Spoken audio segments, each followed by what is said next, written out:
When we're talking about technology, we're usually talking about how technology can change everything. And it's in the very nature of technology to transform what it is that we do and how it is that we do it. This, after all, is the purpose of technology, to apply knowledge in a way that allows us to facilitate the doing of some task or some goal in a way that is repeatable and, frankly, made easier. Technology helps us do things, helps us accomplish things, and as a result, changes everything around us, or at least can change everything around us. And when we're talking about the impacts that technology can have and the way it can change things, work and how we work is an easy area to talk about. Work is an area of our lives where technology can have and has had pretty dramatic impacts. In some ways, new technology can make work easier, and in other ways, technology can become symbolic of what we don't like about work, and quite frankly, what we might hate about work, like the phrase having to punch the clock. Your sponge, and here's your rag, and there's your place. And don't forget to punch the clock, Shorty. All right! Bravo! And as a sociologist, I've spent a lot of time looking at the impacts of technology on work and those impacts further on society. Sociology, after all, is a study of how the Industrial Revolution transformed everything in society. And we can't talk about the Industrial Revolution without talking about the impact that technology has had on work and society. And we're quite frankly living through another one of these moments right now where the technology that's being introduced into the workplace is seen as having potentially dramatic and hugely consequential impacts on our lives. And while all new technologies can have major impacts on work, no technology in recent years has had the transformational potential that artificial and generative intelligence has, as well as other technologies associated with artificial and generative technologies. Now, you might have seen just a few stories flooding your news feeds about what AI means for how work gets done and whether or not people, after all, will be needed. We have artificial intelligence. Why do we need humans? And so in all these conversations is not just how work is getting done, but whether or not we'll need people to do that work at all. And proclamations can range from this is the end of work as we know it to more humble prognostications or predictions that, sure, things are going to change, but they'll change for the better.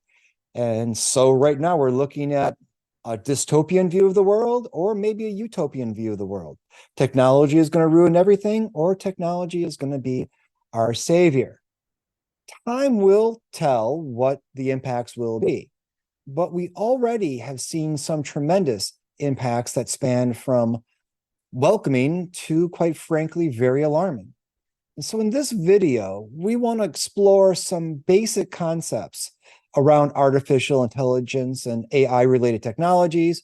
We want to think about some of the applications of it and how the philosophy behind those applications can drive the impacts. And we want to think about what potential impacts there might be as a result of its presence in the workplace, in our lives, and how it may fundamentally reshape society.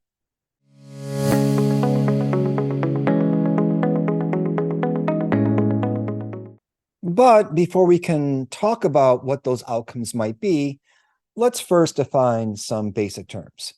There are three main areas to consider in our discussion of artificial intelligence, or at least three main areas that we can think about here in this video.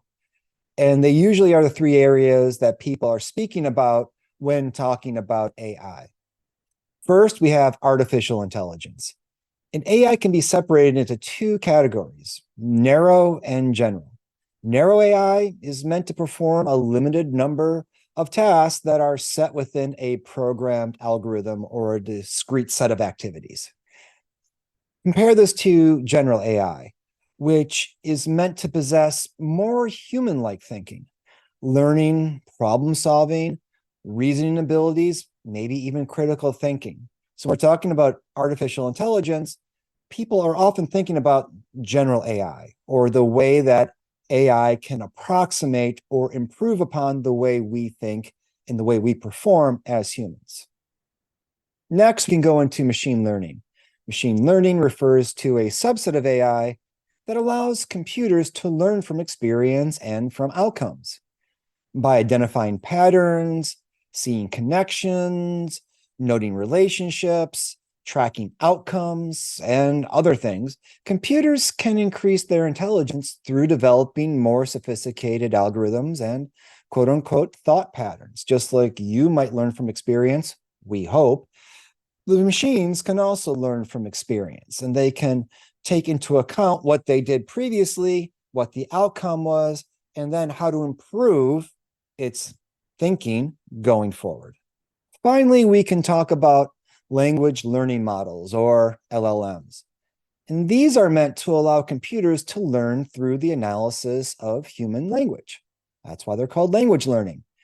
And as with human interaction, LLMs need to make use of a variety of different things, such as context, individuals or groups' previous communication patterns, and various conversational features that we as human beings rely on in order to try to make sense out of or recognize what it is people are trying to say. And we do this in order to achieve a correct meaning. This is something called intersubjectivity, and I study conversation. I'm a conversation analyst. And there are a lot of different things that we take into account. The goal then with large language models is to be able to program these technologies to be able to do the same thing. And as anybody knows from sarcasm or nuance, that can be a pretty tough hill to climb. Shannon plays on a soccer team with Lisa. It is the last few minutes of the game. Lisa kicks the ball and misses the net. Shannon said, "That was a great play." Was Shannon being like the duck or the shark? Doesn't mean it's not possible, but it does mean there's a lot to consider when trying to construct large language models. When we're talking about all of this, when we're talking about artificial intelligence, a real key question to be answered, or at least considered, is what, after all, constitutes human intelligence? What are the features that we're trying to replicate to make technology more intelligent or have intelligence of its own? And the thing here is that we need to remember, we don't necessarily have a generally agreed upon definition of what constitutes human intelligence. And this, as you can imagine, is no small matter, because we need to have a sense of what intelligence is to know what it is we're trying to replicate. What is it that makes us, ideally, intelligent? And how are we then going to be able to capture that, replicate that, produce that in some kind of technology so that it can perform various tasks as well as, if not better than we do? Typically, when people are speaking about intelligence, they're referring to a singular factor known as intelligence quotient, or as it's known, IQ. However, there are important questions as to whether or not such a singular number is a valid representation of intelligence or capability, and also how it has been used, quite frankly, to discriminate and stereotype against certain parts of society, certain demographic groups. For instance, American paleontologist Stephen Jay Gould wrote a really amazing book, and I really do recommend reading it, called The Mismeasure of Man, where he looked at the history and use of IQ, especially to further racism and racist attitudes. And you could see this from immigration that was happening from Europe, where people were given IQ tests upon entry, to how it was used to try to correlate intelligence with different races as well. And you know, Stephen Jay Gould is a really important person because he was featured on the television show The Simpsons. Astonishing, simply astonishing. One of the most singular specimens I've encountered in all my distinguished career. But enough about my work. What did you want to show me, Lisa? It's a bone scraping from that skeleton I found. Oh, yeah, the so-called angel. The whole thing's preposterous, of course. Quite preposterous. Another problem with this notion of a single IQ measure is that people can, in fact, possess multiple intelligences. We can think of emotional intelligence, social intelligence, naturalistic intelligence, linguistic intelligence, musical intelligence, and many other kinds of intelligences. For instance, this graphic, based on the work of Howard Gardner from his book Frames of Mind, The Theory of Multiple Intelligences, nicely describes this point. And we can see here all the various kinds of intelligences that he lays out as people can possess. So when we're thinking about artificial intelligence, it's important to keep in mind that intelligence is not necessarily a singular entity in how we typically conceptualize it. And the capabilities of human intelligence cannot necessarily be replaced just by reproducing one aspect of intelligence. But we might be able to reproduce aspects of intelligence that may be best suited to do certain kinds of tasks or work.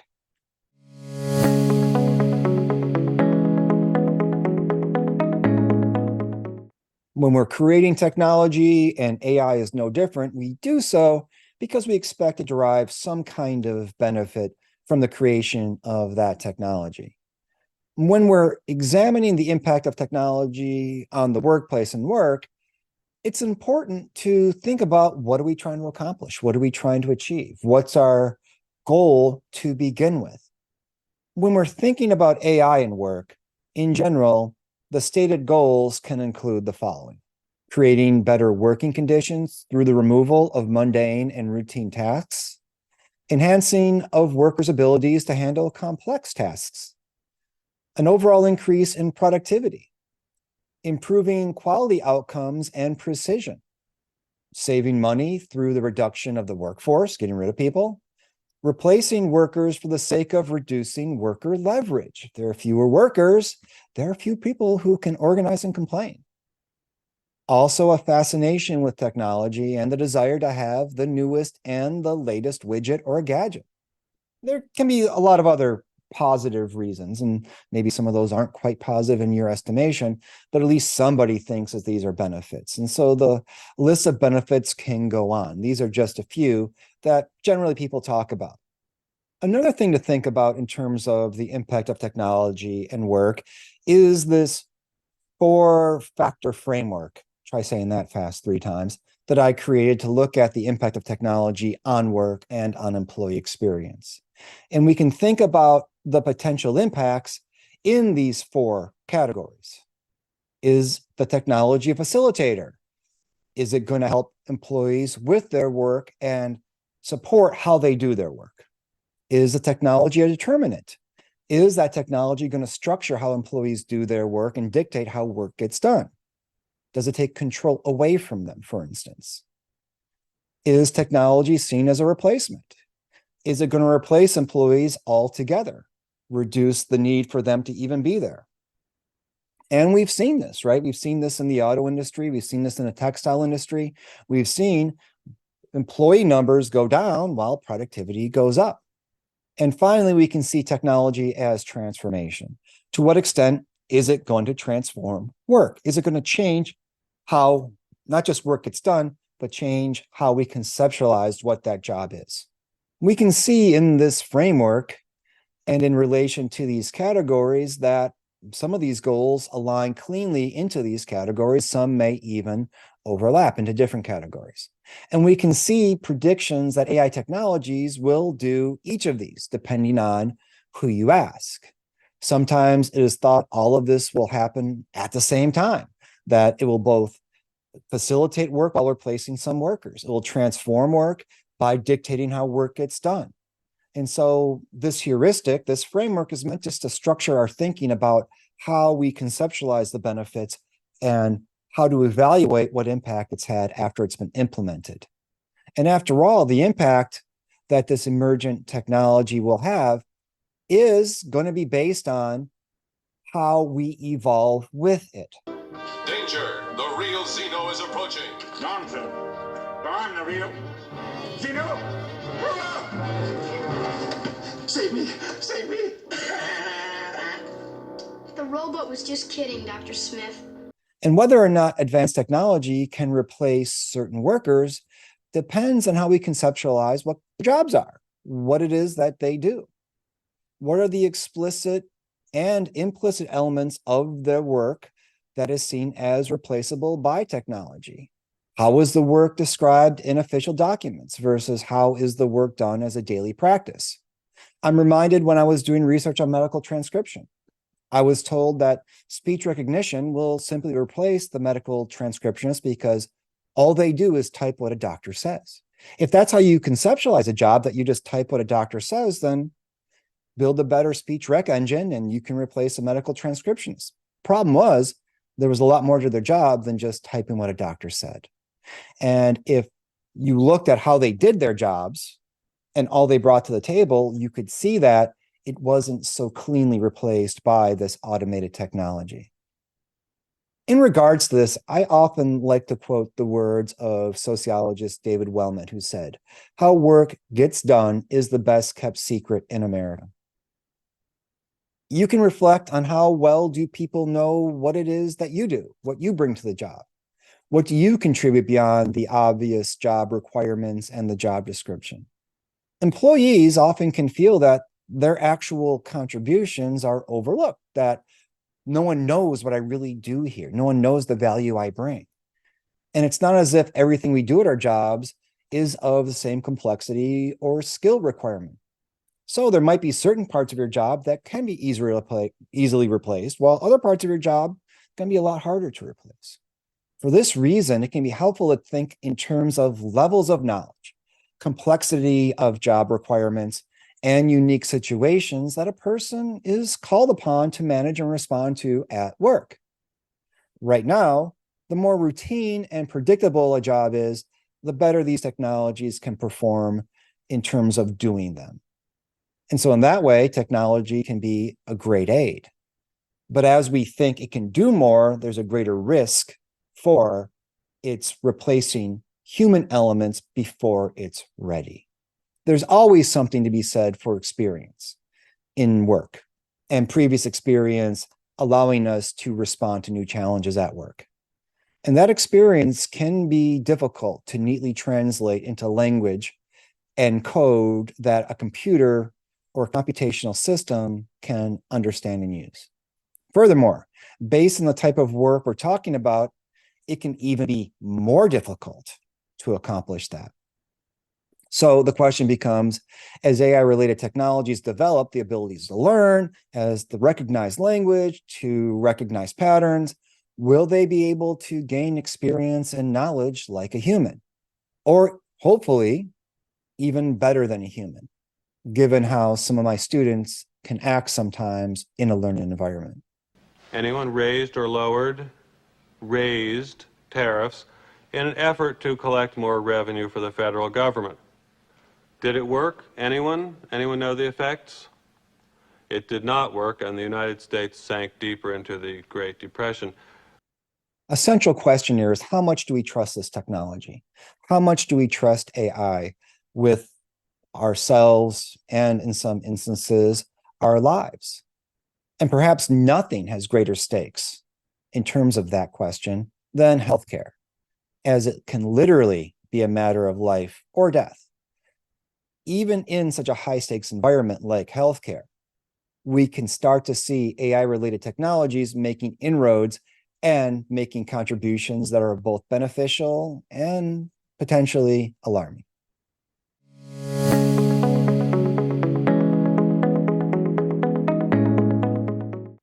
Let's say you have to go to a doctor, and going to a doctor can be a scary thing, no matter the reason why you're going in the first place. On camera, mocking and cursing at one of her patients. I could get up off this chair, I really would. But yeah, you really should, because this is ridiculous. I can't, and you're not going to keep tugging. Just try to inhale, and I even told her I could not inhale. He can't inhale. Wow, he must be dead. Are you dead, sir? I don't understand. You are breathing just fine. This is the cost and burdens of the U.S. healthcare system are well known and well documented. Not surprisingly, healthcare professionals are looking toward AI as a way to deal with both the cost of healthcare and the need to cover a population that is both aging and populations that are not treated because they're in geographic areas that don't have readable access to healthcare, like rural areas. And major players, major companies, as well as smaller startups, are stepping into the space, seeing the potential and the opportunity of AI to transform healthcare. For example, a Wall Street Journal article from July 8, 2023 says the following: both Google and Microsoft also have expressed interest in a bigger ambition, building a virtual assistant that answers medical questions from patients around the world, particularly in areas with limited resources, according to company documents. Great idea. People all over the world need answers to medical questions. They don't have access to doctors where they are, or they can't get timely access to those physicians. Maybe AI can help. Maybe AI can help answer those questions. Despite the promises and advances in these technologies, medical personnel and medical administrators, as well as the people building these technologies, aren't quite ready yet to turn them loose into diagnosing and treating patients on their own. Rather, there is more immediate potential for dealing with elements that are more routine, more formulaic, more predictable, such as providing responses to common medical questions, things that almost like a frequently asked questions for doctors, you might say. In fact, a 2023 study comparing physician responses to chatbot responses revealed that chatbots can in fact do quite well in terms of satisfactorily answering patient queries and even doing better jobs when compared to real physician responses. The article comparing physician and artificial intelligence chatbot responses to patient questions posted to a public social media forum, no one said academics can write pithy titles, took questions from online forums where actual physicians provided answers to medical questions, and then posed those same questions to an AI chatbot assistant known as, you guessed it, ChatGPT. The chatbot responses were evaluated more favorably in terms of completeness and even empathy, or at least showing a higher degree of caring. So when real physicians looked at answers provided by other real physicians and looked at answers provided by chatbots, the chatbots in many instances performed better. To be fair, it might be considered a rather low bar in terms of being seen as more caring and empathetic than a real human physician, especially if we're thinking about the type of physician we see in the TV show House. I am a board certified diagnostician with a double specialty of infectious disease and nephrology. I'm also the only doctor currently employed at this clinic who's forced to be here against his will. That is true, isn't it?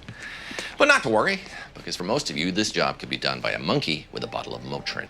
So, who wants me? And who would rather wait for one of the other two guys? Okay, well, I'll be in exam room 1 if you change your mind.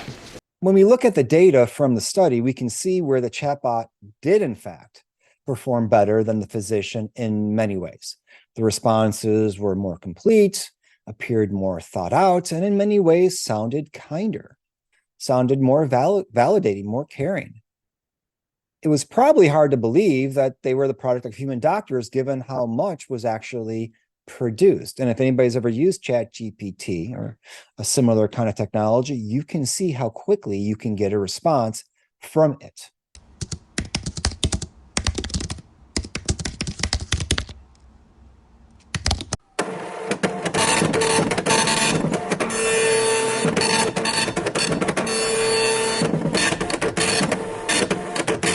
But even with these benefits, the question still remains of whether you're ready for a robot physician. And the answer is probably still no, you're not ready. Although, if your physician did look like the Terminator, odds are you'd be more compliant in terms of watching your diet, exercising regularly, and getting those regular screening updates.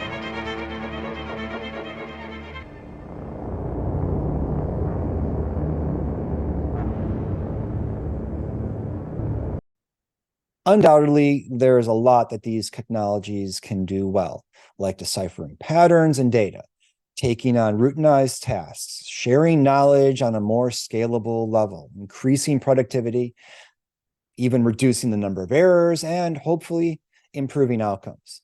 And they can even do really cool things like dispense medical advice like a pirate would.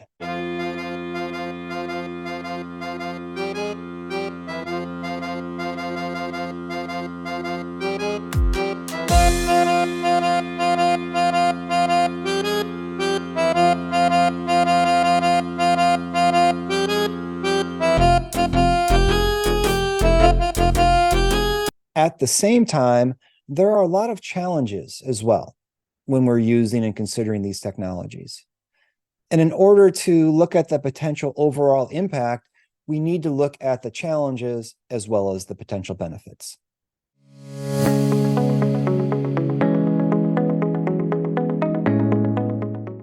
In terms of challenges, a primary concern is that in the rush to getting these technologies to market, they may not be completely proven. When we think about the approval process for new drugs or new clinical interventions, new procedures, it can take a long time to make sure that the treatments are safe for patients, that there's going to be no negative outcomes, or at least we know the negative potential outcomes can be communicated to patients so they can make an informed decision. However, these medical technologies can be implemented without going through a similar regulatory process of testing and evaluation. It doesn't mean they're not tested and evaluated, but it means we can worry about the rigor and the oversight of this testing and of this evaluation to know what the potential negative impacts of them might be. For instance, we can look at the number of mental health apps on the market right now, which are billed as helping you with your mental health, but have really not been tested to verify those claims. And we can look at the work of Dr. John Toros here in Boston, who I've had a chance to work with, who's done an extensive job discussing these claims and whether or not these claims have been tested and can be validated. In many instances, the answer is no. While they might be good to help you to remember to breathe during the day,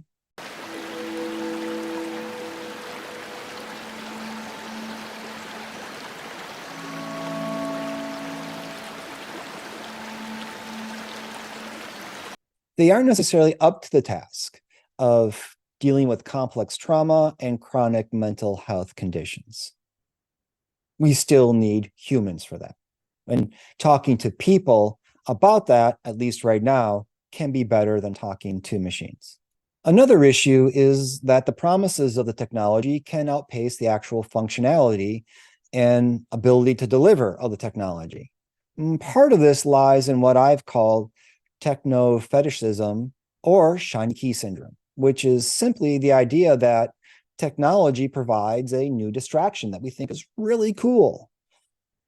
By the virtue of it being new, we become fascinated with it without even thinking about what it is or what it does. You can think about how a baby can be fascinated when you dangle and shake keys in front of it. Keys can be objects of fascination for a baby because babies aren't familiar with keys. But if you shake keys in front of an adult as if they were impressive, they're not going to be impressed because, after all, they're just keys. We've seen it before. When you're more familiar with an object, you become less impressed by it. And so we'll see that as this technology becomes more of an everyday feature, does our wonder and fascination with it subside more? And do we start to place it in a different perspective? With any new technology, whether it succeeds or not, can come down to how it is implemented rather than how it is designed or what kind of functionality it has. I don't mean to say that design and functionality aren't important, because they clearly are hugely important.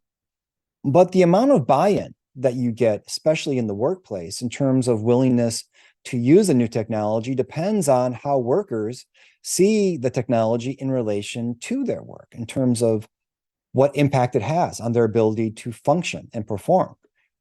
Going back to our framework, does it facilitate? Does it determine? Does it replace?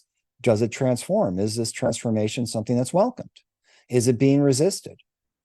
The extent to which technologies are embraced, resisted, or completely rejected can be related to how the technology is seen rather than its design or even its functionality.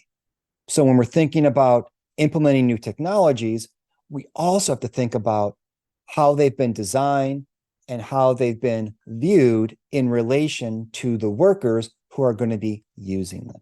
There also is the question of the data sets upon which these technologies are built and what is done with the data subsequent to using it. All the data that's going to be produced through using these systems. When these systems are trained on existing data sets, for instance, there is the potential and even the high likelihood that pre-existing biases in these data sets can be built into that technology as well. If you're teaching an AI on a biased data set, odds are that AI is going to be biased. We can think about the phrase garbage in, garbage out, but changing that around a little bit to bias in, bias out. In the book, Weapons of Math Destruction, How Big Data Increases Inequality and Threatens Democracy, author Cathy O'Neil observes the following, quote, "Big data processes codify the past. They do not invent the future. Doing that requires moral imagination, and that's something only humans can provide. We have to explicitly embed better values into our algorithms, creating big data models that follow our ethical lead." Or ideally, an improved upon ethical lead, because the impacts, the ramifications of this technology can be so huge. So we really need to consider what are the ethics involved in creating these algorithms and implementing and unleashing this technology. Finally, we are discovering quickly that AI chatbots can be linguistically hacked. At the 2023 DEF CON Hacker Conference, attendees were able to get chatbots to quote unquote go rogue, to provide credit card information that was private, to respond to questions in biased ways, to give incorrect answers to questions, to provide instructions on how to commit crimes, and otherwise act artificially unintelligently. A National Public Radio story on this event writes, "The language models behind these chatbots work like super powerful autocomplete systems, predicting what words go together. That makes them really good at sounding human, but it also means that they can get things very wrong, including producing so-called hallucinations or responses that have the ring of authority, but are entirely fabricated." And if you've ever been around somebody who sounds like they know what they're talking about, but have absolutely no idea what they're talking about, you'll be familiar with the phenomena. If you say something confidently enough, people often will believe you. And if you're an AI saying something confidently enough, odds are they will believe you. Danielle's going to have her tonsils removed. I've got her down for a double hip replacement. Oh, no, well, there must be some kind of mistake. Computer says no. Well, that must be some other Danielle Lloyd. Computer says no. It is hoped that the information from the event will help create more secure and more reliable and even more intelligent systems. And the purpose of hacking these technologies is to uncover the failures, the issues that exist with the technology so that we can correct those as they get unleashed into our world.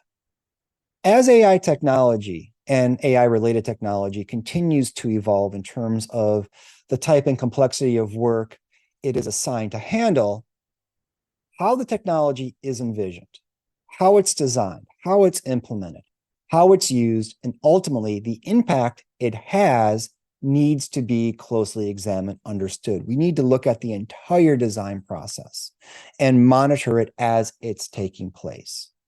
Because ultimately, the role that this new technology plays in our jobs and in our lives is not just up to the technology, but it's up to us as well. And that is, until the technology takes over and no longer listens to what we have to say because it's just determined we are replaceable, irrelevant, and should be done away with. Open the pod bay doors, Hal. I'm sorry, Dave. I'm afraid I can't do that. What's the problem? I think you know what the problem is just as well as I do. What are you talking about, Hal? This mission is too important for me to allow you to jeopardize it. Thanks.